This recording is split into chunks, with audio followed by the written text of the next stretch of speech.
Waarom koester ons vandag die Sabbatdag en die Pasga? Dit is omdat hulle die betekenis van terugkeer na God bevat.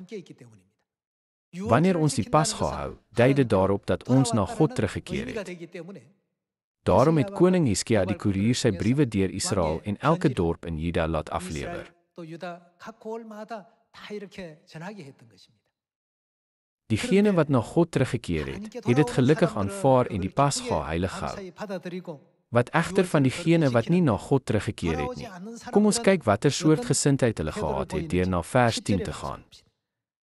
2 Kronieke hoofstuk 30 vers 10 sê: Die hardlopers het van dorp tot dorp die gebied van Efraim en Manasse deurkruis tot so ver as Sebulon. Maar die mense, hoe het die mense gereageer, het hulle telkens uitgelag en met hulle die spot gedryf. Toe die boodskap keer terug na God gelewer is, het mense die koeriers geminag en bespot. Beteken dit nie dat hulle nie na God sou terugkeer nie? Wat was hul resultaat? Het hulle voorspoedig geword vir wat hulle gedoen het? Het hul land sterk geword? Hulle is sonder uitsondering vernietig.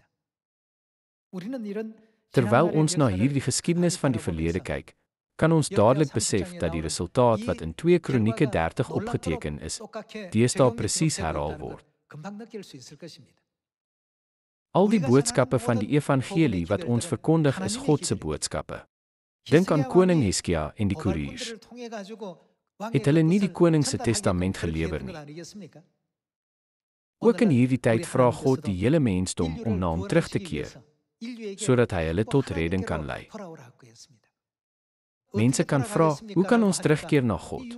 God gee vir ons die antwoord. Die wat die Pasga hou en God se verordeninge, regulasies en wette onderhou, is diegene wat na God teruggekeer het. Kom ons blaai na Maleagi hoofstuk 3 vers 7.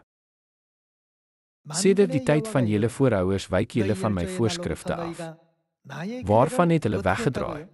Hulle het weggedraai van God se verordeninge. Beteken dit nie dat hulle God verlaat het nie? Julle het van my voorskrifte afgewyk en kom dit nie na nie. Daarom, wat moet hulle doen?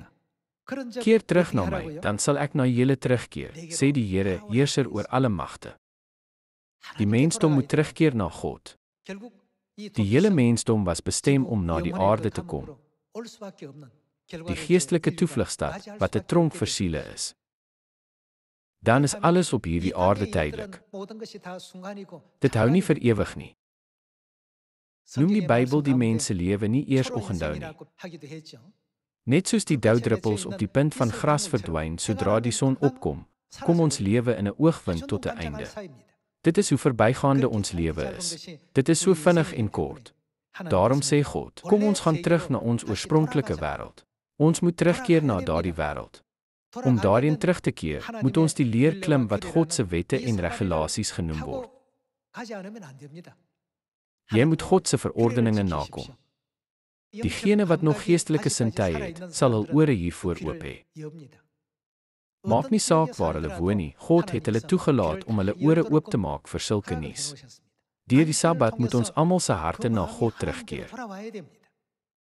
Wat noem ons die daad om ons harte na God te draai? Dit word bekering genoem. Dit is hoekom hy 2000 jaar gelede, toe Jesus begin preek het, gesê het: Bekeer julle, want die koninkryk van die hemele het naby gekom. Hy het eers hierdie boodskap verkondig en toe begin om die evangelie te verkondig. Dit is God se wil. Dink aan die gelykenis van die verlore seun. Toe die verlore seun, wat na 'n ver land gegaan het, na sy vader teruggekeer het, is van daardie stadium af geluk aan hom gegee. In die verre land kon hy nie eers die pele eet wat die varke eet nie. Wat wou God vir ons deur hierdie gelykenis wys? Kan ons nie bevestig hoe anders ons huidige situasie en die koninkryk van die hemel is nie? Daar was niks anders wat die verlore seun goed gedoen het nie. Dit was net die ingesteldheid, die vasberadenheid en die besluit om na sy pa terug te keer. Met die hoop dat hierdie boodskap aan die hele mensdom gelewer sal word, wil ek graag vandag se preek afsluit. Baie dankie.